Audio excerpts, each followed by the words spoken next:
يقول الله عز وجل في كتابه الكريم بعد أن أقول أعوذ بالله من الشيطان الرجيم وإذا سألك عبادي عني فإني قريب أجيب دعوة الداعي إذا دعان فليستجيبوا لي وليؤمنوا بي لعلهم يرشدون رب اشرح لي صدري ويسر لي أمري واحلل عقدة من لساني يفقه قولي واللهم بلغنا رمضان واللهم ثبتنا عند الموت بلا إله إلا الله واللهم اجعلنا من الذين آمنوا وعملوا الصالحات وتواصوا بالحق وتواصوا بالصبر آمين يا رب العالمين. In today's khutbah, I'd like to share with you a little history of this incredible month that we are all hopeful of witnessing.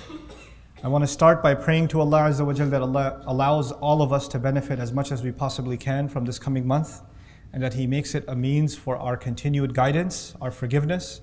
It is a means by which our hearts are softened, not just towards Allah, but also towards one another. What I wanted to share with you is actually something from the only surah that actually talks about Ramadan, Surah Al-Baqarah.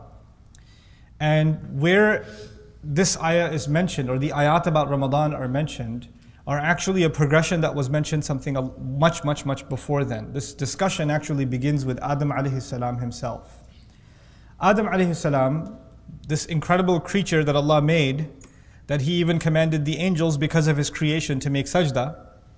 This incredible creation was given Jannah, the place that we eventually want to go back home. And this is important to know, because about Jannah, Allah describes believers as warithun. Ulaika humul warithun alladhina yarithun al-firdaus hum fiha khalidun.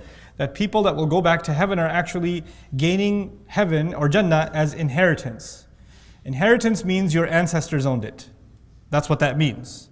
And that was the home given to our father, Adam alayhi salam, and that's where humanity began, and which is why when we go back to Jannah, we're actually warithun. We're actually inheriting what was already meant for us. You know, there are some treasures, some monies in life that you have to earn by the work of your hand, and there are some that are yours because the family passed it down to you. You know, there's a property that was passed down, money that was passed down, a car that was passed down and it's yours, or jewelry that was passed down.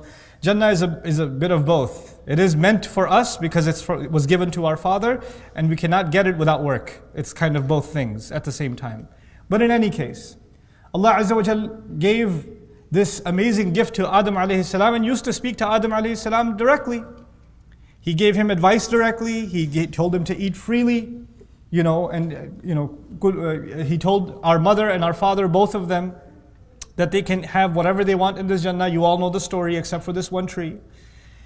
And when He gave all of this advice, one thing that I want your attention on is that Allah Azza wa Jal addressed Adam alayhi salam directly. Uskun anta wa zawjuka al-jannah. He talked to them directly. And you can imagine Jannah, what Allah Himself describes, is عند Sidrat-il-Muntaha. It's عندها Jannatul Ma'wa.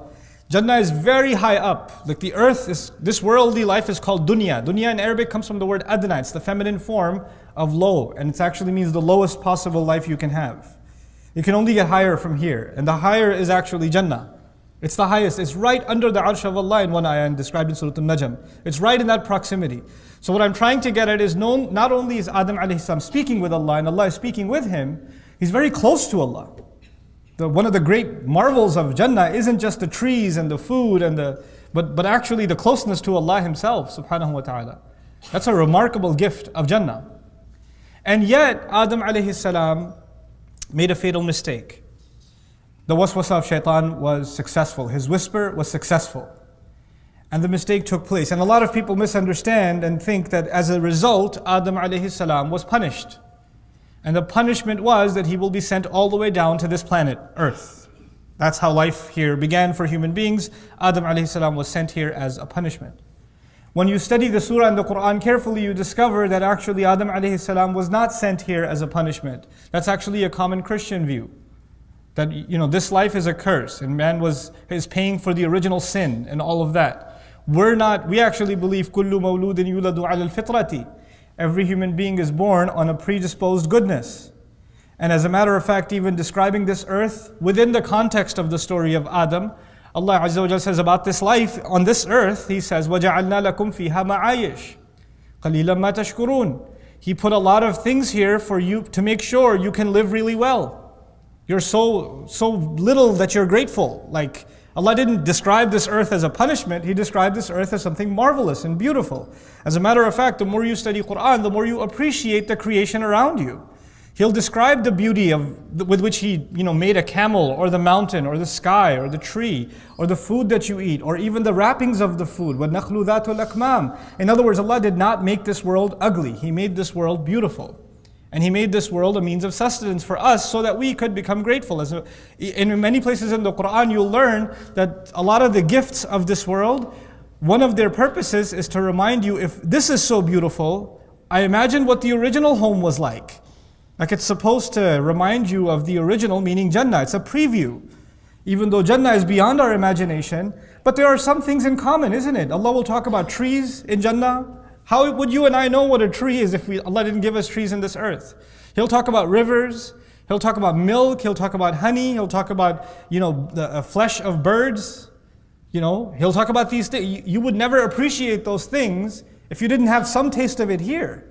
So it's because He made this Jannah, this world, He made it in a sense a preview of what is coming next. But regardless, let me get back to my point.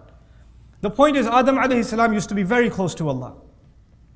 And now, as a result of that slip up, Allah is sending him down to the earth. Again, you and I know it's not a punishment, but it feels like it, because you just left Jannah and you've been brought down here. And Jannah is Jannatul Khuld. You don't get old, you don't get sick, you have nothing to fear, you have no sadness. When you come down here, لَقَدْ خَلَقْنَا الْإِنسَانَ فِي كَبَدٍ. Human beings are going to be, drowning in toil, in labor.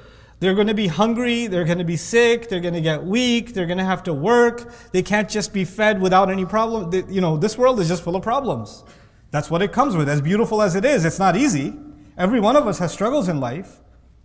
And so Allah Azza wa Jal put us on this earth.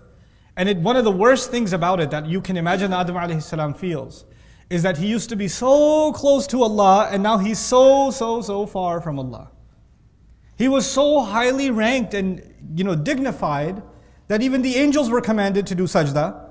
And now he's being sent down. And by the way, in the ayah in which he's been sent down, ihbitu minha jami'an, it's him, our mother, Hawa, and Iblis. All of them are being sent down. Meaning now I have to share this place. I used to be above the rank of angels, and now I have to share this place even with Iblis and his lineage. This is what I've been brought down to. It's humiliating. It's a humiliation, and he feels very distanced from Allah Azza wa Jal. But as Allah was sending him down, Allah gave him an opportunity and reminded him, by the way, there will be a way that you and your children and their children and their children will be able to make their way back up. You've been sent down, but you'll have a way to come back up. And so he says to him, فَإِمَّا يَأْتِيَنَّكُم مِّنِّي هُدًى فَمَنْ تَبِعَ هُدَايَ فَلَا خَوْفٌ عَلَيْهِمْ وَلَا هُمْ يَحْزَنُونَ. Come down from here, meaning descend from heaven, come down on this earth, on this planet. But he says, if and when guidance comes to you, any guidance comes to you from me, and that means the plural, not just Adam, to guidance to Adam, but to his children. At any point in history, when I decide to send you guidance, whoever decides to follow my guidance, there's not going to be any fear for them, they're not going to be scared of anything. And that's not just a reference to what's going to happen in this life. Actually, لا خوف عليهم ولا هم يحزنون, in its truest sense. To have no fear left and to have no sadness left is actually one of the greatest gifts of Jannah itself. It is as though Allah is telling him, follow this guidance and watch, you can come and get upgraded once again. You can elevate once back again to the original home. That was the promise made to Adam alayhi salam. Fine. History goes through